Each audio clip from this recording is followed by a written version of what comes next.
Hi. What is up, everybody? My name is Nick Scarpinato, and I am back from my annual 4-month hiatus to bring you just the best, just the best content ever.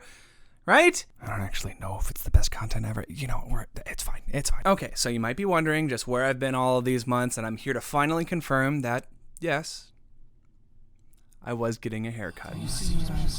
So that's what took him so long. And then I got the rest of them cut too. Oh, you traitors! So today, living up to my promise, and after a very long wait, I am going to make a totally original video that was only inspired by a video from my good friend David over at DK Media Music. So go check out that video when you get a chance, but only after you finish watching this one.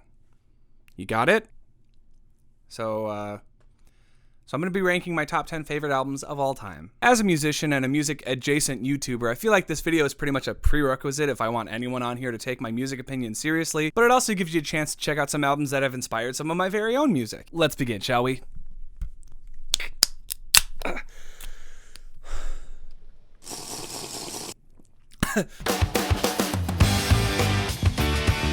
Who doesn't love a good pop rock summer anthem about panties and crystal meth? Okay, maybe that's a little reductive, but it's still true. Third Eye Blind was a band that was all over the radio in the 90s, so naturally my mom would have it playing all the time as I was a baby sitting in her back seat.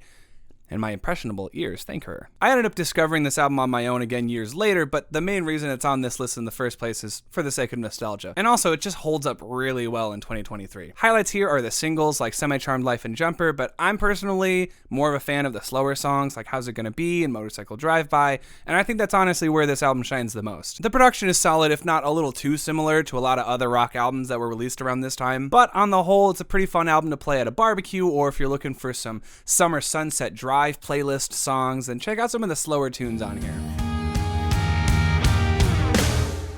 Okay, so it might feel like way too convenient at a time to be releasing this video, considering that Taylor just announced this album would be getting a Taylor's version in July, but I'm just going to chalk this up to lucky timing. Although collab with the century, am I right? Speak Now is not only far and away my favorite Taylor Swift album, but it's also my number 9 favorite album of all time. Why? I don't need to tell you, but I will. I think one of the reasons this album resonates with me so much is because for a really long time, this was the only album on which every single song was written solely by Taylor. And as a songwriter who writes or aims to write songs that sound like hers, it's really inspiring to hear a story about an album on which the artist has full creative control, considering how many horror stories you hear come out of the industry from folks who essentially lose all creative control because of business decisions or what have you. And I think because of that creative control, Taylor's songwriting is super strong here. And it's very apparent how strong her songwriting is on longer songs like Dear John or Back to December, where she has plenty of room to craft a really engaging story, and the rest of her band keeps up with her pretty well too. Speak Now has plenty of interesting bass lines, auxiliary instrument parts like strings on the previously mentioned Dear John, or one of my other favorite songs, Enchanted. So the flow of the album rarely ever feels interrupted because there's always new ideas being introduced each and every song. On top of that, every tune here is really catchy too, with only a couple towards the end losing a little bit of traction for me, but overall, still really good. So congrats to Taylor for reacquiring all of her masters for these beautiful songs, and I hope you're having the best time on tour. God, Nick, she's not gonna see this. What are you doing? Making only a slight pivot, we're transitioning from one pop country icon to another in Kacey Musgraves with her album, with her Grammy Award-winning album Golden Hour. Great job. Now, I had been following Kacey for a couple of years prior to the release of this album, and I was already a huge fan of her clever songwriting and voice that emphasized creative melodies over big belts and really high notes like a lot of her contemporaries. Then this album dropped, and everything changed for me. I always say I was weaned on country music because when she wasn't playing 90s butt rock, my mom loved to listen to artists like Shania Twain and Rascal Flatts, so I feel like I listened to a lot of country back in my day, but Golden Hour doesn't really cater to any of those sensibilities, and that's why I think it stands out. Just like Speak Now, there's a lot of experimental instrumentation on this album too, but turned up to 11. And right out of the gate too, with the song Slow Burn, which I think is perfectly named, that reminds me more of Willie Nelson than even some of Kacey's earlier work. Obviously it's still Kacey, but this time around her sound is a lot more mature, and this album really takes its time unraveling the sonic stories of each of its songs. Other favorites of mine are the synthline single Butterflies and the song Happy and Sad, which is probably my favorite Kacey Musgraves song of all time. And that one, like a lot of other songs on this album, detail really hard to describe feelings, which makes listening to Golden Hour a very cathartic experience. Almost like someone finishing a sentence for you that you just couldn't find the right word for. Now, I'm not alone in thinking that this album is great. It actually won the Grammy for Album of the Year back in 2019. If awards mean literally anything to you, I just think it's kind of a neat fun fact. Now, this album wouldn't be here if not for the way that it invaded my life and basically forced its way onto this list. So, a little bit of backstory. In high school, I used to go to Disc Replay and Half Price Books all the time looking for discount CDs because I was a CDs boy. Don't you fucking say it. CDs nuts boy. And every time I would walk into this specific Disc Replay near my house and look in their discount bin, I always found this album out of the corner of my eye, All the Stars and Boulevards by Augustana, without fail. But I refused to give it even so much of a listen because when I looked up the reviews on Wikipedia, everyone said that it wasn't that great. I know, I could have picked a better source, but the bottom line is eventually I caved, and I gave this whole album a listen after seeing the album cover in real life like a dozen times, and I thought it was okay. Generic pop rock at best, with a couple of memorable songs like Boston, which I guarantee you've heard before, and is probably the only reason that this band saw any sort of relevancy. But then, guess what got stuck in my head throughout the rest of the week that I listened to this album for the first time? And then, what did I rush over to Disc Replay to see if they still had, because I was like an obsessed little middle school boy looking for this album? This fucking little monster right here. Love you. Dude, songs like Hotel Roosevelt and California's Burning are so vibey. They single-handedly convinced me that the songs that I was writing in high school when I listened to this for the first time were totally viable songs to write and to continue write, even if I wanted to, be a pop star or be a rock star or whatever. Because at least in my neighborhood when I was growing up, there were a lot of kids and bands that were playing music that sounded very similar to one another, and it was not the music that I was writing. So to hear a band that eventually wormed its way into my life and became such an important part of my journey as a songwriter, it was really cool. So thank you, Augustana, for helping me carve out a sound as a budding musician when I was in high school. So maybe, I don't know, you can take me on tour or something and let me open for you. Just throwing ideas out there. When it comes to white dudes with acoustic guitars, Chris Martin and the rest of Coldplay were pretty much at the forefront of the early 2000s music scene. And granted, Chris is more well known now for his time tickling the ivories. Tickling the ivories. But when the band's debut album, Parachutes, came out in the year 2000, I kid you not, every college freshman with an acoustic guitar started learning songs from this album to impress people sitting on their grassy quads. And I should know, I was 4 years old when this album came out. Target audience. Let's face it, Sparks getting semi-popular on TikTok in the last year or so is proof that people now, just as much as they used to back then, love melancholy soft bedroom pop. And the good news is, if you're into that, this album is full of it. And I think the album sounds so melancholy top to bottom because it uses almost purely acoustic instruments, acoustic guitar, acoustic drums, acoustic vocals. Although, I would be remiss if I didn't mention the lead single, Yellow. You might have heard of it. And since the band put this song out, it has remained one of their upbeat and most catchy songs to this day. You're probably singing it to yourself right now. I ended up listening to the band's later discography, which included a lot more electronic instruments and had a less acoustic sound. So when I finally got around to listening to Parachutes for the first time, it was like a breath of fresh air. And who knows, maybe for you too. Does it look any different in here? Because I definitely didn't leave for 2 hours and then come back to filming. I needed to get another beer. I'm sorry.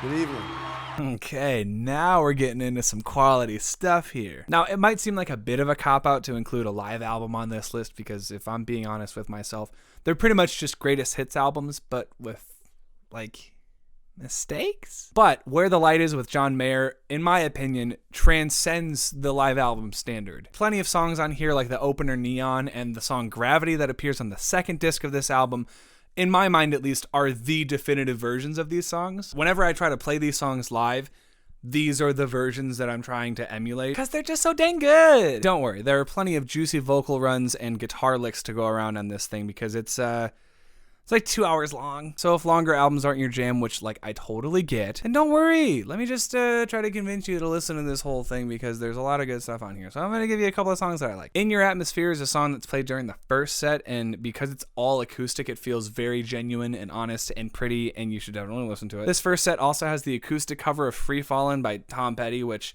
this version itself is as iconic as the original. And there are a couple of songs in the third full band set that have a horn section, like I Don't Need No Doctor and I Don't Trust Myself with Loving You.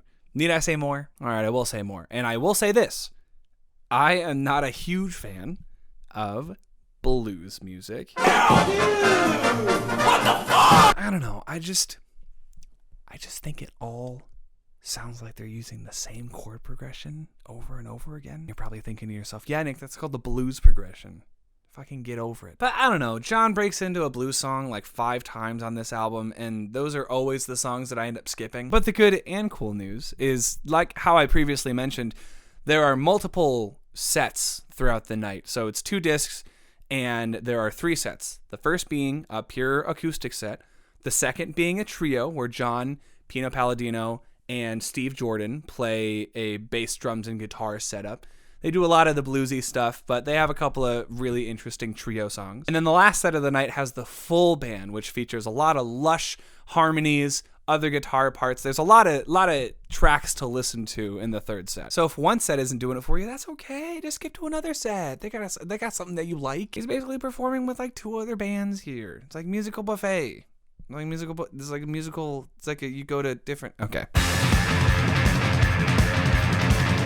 Out of all the British artists on my list, these guys are definitely the Britishiest. And also probably the most stressful to listen to, but like in a good way. Favorite Worst Nightmare by the Arctic Monkeys is probably the most immersive album experience I've ever had. And I'd wager to say the main reason why I feel this album is so immersive is because every song is so short and fast that by the time you realize one is over, you're smack dab in the middle of the next one before you even have time to process what you just listened to. God, it's like musical whiplash, and I love it. The opener, Brian Storm, has one of the most infectious drum intros I've ever heard, and that's like to begin the album. Listening to Brian Storm makes me want to indiscriminately punch my arms into the air so hard. And then you have tracks like Fluorescent Adolescent, which are so delightful, it almost makes you forget how sore your neck is from trying to headbang to Brian Storm. God! Why does 27 suck so much? Oh, shoot. You gonna tell me I had the frickin' John Mayer album this whole time up there? Get out of here, John. There we go. This album isn't without its downers, though, and I think that's what's gonna make or break this for some people. Only Ones You Know and 505 slow down just a little bit to create a more thoughtful atmosphere, and aside from the second half of 505, these 2 songs remain the outliers on the record. But still, I think this is my favorite album of the Arctic Monkeys because it takes what makes the early discography and the late discography of the band and smushes them together into one album while still carving out an identity all its own amongst the rest of the band's discography. You know, the first time I actually heard the Arctic Monkeys, they were opening at Glastonbury for the next artist on this list. So I'm not going to go into specific detail here because I already covered all of the Foo Fighters discography during most of the pandemic. You can like totally check those videos out if you want to. They're called Happy Foo Year, but you don't have to check them out if you don't want to. They're kind of cringy. But I knew that I still had to include this album on my top 10 list, so let's discuss. Objectively speaking, I think Color and the Shape is the best Foo Fighters album all around, but I can't deny how influential this album was to me as a songwriter when I was starting to write things in high school. And Wasting Light also played a huge part in the type of stuff that I would write around that time that it came out. But this album continues to inspire me as a musician, like well into this day. This is the band's 3rd album, and it was recorded almost entirely in Dave Grohl's home studio, and you can definitely hear it on the record. Now, there are plenty of songs here that are either huge super hits for the band, but I almost prefer the slower songs because just like the big and loud arena rock, the soft songs get a time to shine on this album too, and I think they might even be a little bit better than the loud ones. Stacked Actors is a fantastic opener, and Breakout features some classic trademark Dave Grohl screaming vocals. But even one of the hit singles, Learn to Fly, proved that if the Foo Fighters turn down just a little bit, they can still showcase what makes them so amazing as a band. Dave Grohl's melodic sensibilities are on full display here, especially with songs like Aurora and Ain't It the Life. They make me feel so cozy. There's just something really nostalgic about it. I think the fact that it came out in 1999 probably plays a large part of that. But the chord progressions and the way that the vocal lines, the guitar lines, hell, even some of the bass lines, the way that those melodies come together are so reminiscent of the band's earlier work. But because there are just as many songs that slow down and soften up, more of the melodies get stuck in my head being a singer myself who doesn't scream a whole lot. The production of this record also showcases the warmth of the songwriting, considering how this album was recorded by 3 members of the band and now they're recording with so many other people. Every performance feels that much tighter and relaxed at the same time. Like you can hear how the band was working on their schedule to make the album that they wanted to make. There Is Nothing Left to Lose is a fantastic album to kick your feet up to and will forever be my summer breeze album. But now we gotta get back to the headbanging. I can't even begin to describe how wild it is that an album that I've only been listening to for like the past year or 2 years has already climbed up to number 2 on my list of favorite albums of all time. And yeah, I own this album on CD and vinyl. If I were to tell you that there was a band that was writing songs about Pokemon and wrote chord progressions that were some of the most interesting that I've ever heard out of a pop punk band, oh, and also blast beats, you wouldn't believe me. You wouldn't believe that they existed, because I sure didn't. I didn't think this band existed until I listened to them, because this was the band that I always wanted to be in, but never was. Somewhere City, more specifically the song 24-Hour Drive-Thru, popped up for me randomly on my Spotify one day and immediately stood out from all the other songs on that list with its catchy melody and its tight, heavy punk performances. Not to mention that the band is just 2 people. It's a guitarist, singer, and a drummer. That's it. Now, on the album, they have a bass playing and additional guitars, but when it's live, it's just 2 guys. And that's amazing. It's guys being dudes. Part of the appeal of getting to listen to Origami Angel is hearing how technically proficient these guys are on their instruments, but also the songs are just really fucking catchy. Like on every instrument. Like sometimes I'll hear myself singing a melody from one of the songs. Sometimes I'll sing a guitar part that I really like to myself. There are even times where I'm singing a drum fill. How often does that happen, Nick? Oh, I don't know. Maybe like once in a million blue moons. Which is my favorite ice cream. There are hooks all over the album. And the wild part is that Origami Angel is a newer band in the grand scheme of things, but I can't stop singing their praises. I've seen them open up for the Wonder Years and then months later embark on multiple headlining tours of their own. And I feel like they're only gonna get bigger. So for any pop punk bands out there looking for a new artist, or anyone who listens to music and likes seeing puns in the song titles, or for anyone who remembers the Terry Tate Office linebacker commercials, hell yeah, this band is for you. Now, before I get to my number 1 favorite album of all time, I want to take a second to sober up, but also roll some honorable mentions for you. These albums were this close to making the cut, but for one reason or another, they just couldn't do it. You fell short, kid. Friends too. I don't know what I'm saying anymore. Most of them are nostalgic picks that just couldn't hold up to the choices that are on this list or don't hold up as well today. So please, oh my God, I'm begging you, pick a fight with me in the comments if you think that I was wrong to not include any of these. All right, roll the tape.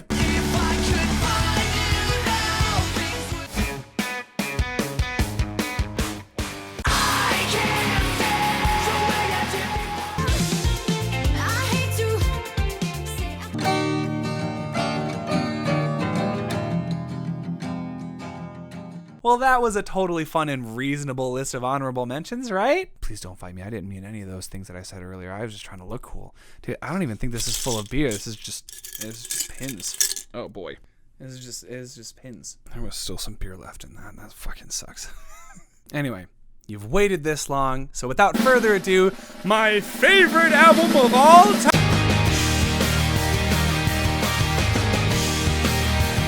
time. Did you skip that? This album is the most pivotal piece of art I have ever experienced in my journey as a musician. Which isn't to say that I hope I can write an album like this someday, because I already have shamelessly, and you can listen to it on my SoundCloud right now. No, this album by Relient K is chock full of clever lyrics and poignant songwriting, and melodies that help form a story that helped me through some really rough years in my life. Whether they admit it or not, I think Relient K wrote a pretty clear concept album, and it's a concept that I understood very clearly when I listened to it for the first time. It's the life and death of a relationship. From beginning to end, this is a record about finding, loving, and losing someone very close to you over the span of 15 songs. And as a listener, you can feel each and every step along the way. My favorite part about this album is how each song sort of tackles a different stage of a relationship. And just like that relationship, all of the songs represent highs and lows, using songs that are upbeat and optimistic. And then you have songs that are very lonely and deal with grief. But somehow, hearing it all together, front to back, makes all of these songs flow seamlessly from one emotion to another, which makes Forget and Not Slow Down feel so alive. It's always hard to accurately describe why something is your favorite of anything. But for me, it comes down to what it is that you're describing and what role it played in your life when you experience it for the first time. Like, my favorite ice cream reminds me of being a kid up at Lake Michigan, and my favorite game reminds me of my high school friends and hanging out with them whenever I would come home from college, and how my 10th favorite album of all time always reminds me of panties and crystal meth.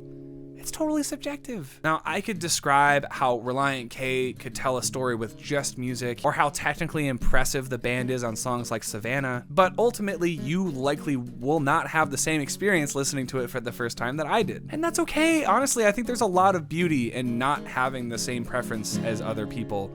It's such a new idea. Shut up. I'm sorry. I was mostly saying shut up to myself. It's an amazing thing to be able to bond with other people over different tastes and different opinions. So please let me know what your favorite albums are in the comment section below. And if you like hearing me talk about albums, if you like this style of video, let me know and I'll start making more videos like this. It's a very fun and slight departure from what I usually do when I'm making music or cover videos to post to YouTube. And I'd also like to get a chance to listen to some of your favorite music too. Wow, I didn't think I'd get so sentimental back there. Thanks for stopping by and checking out my stuff. Be sure to follow me on social media if you want to see what other types of shenanigans I'm up to. I got a podcast with my buddy David, who I mentioned earlier in the video, called Too Bad We Didn't Get Into Cars, where we talk about our favorite movies and video games and music, basically anything but cars. Oh my gosh, for all of you guys in the Midwest, I will be embarking on a small Midwestern tour at the end of May, starting May 25th in Indianapolis. So once we start there, I'm going to be going to all of these different cities. So if you live anywhere near those cities and you want to hear me play some live music of my own, original music, be sure to come on out. I'll be posting updates and show details on my Instagram and my Facebook, either Nick Scarpinato Music on Facebook or Nick_Scarpinato on Instagram. I'll have those links in the thing, below. But, okay, I think that's it, unless you have anything else. No? Seriously? This is like the third week in a row that you haven't. You know what? It's fine. Maybe next time you'll have something to present to the class. Until then, take care of yourselves and each other, listen with lots of love, and I'll see you in the next one. Ah! Yet I know you'll be there, 'cause you know I want you to be there, and we'll say hello as you smile.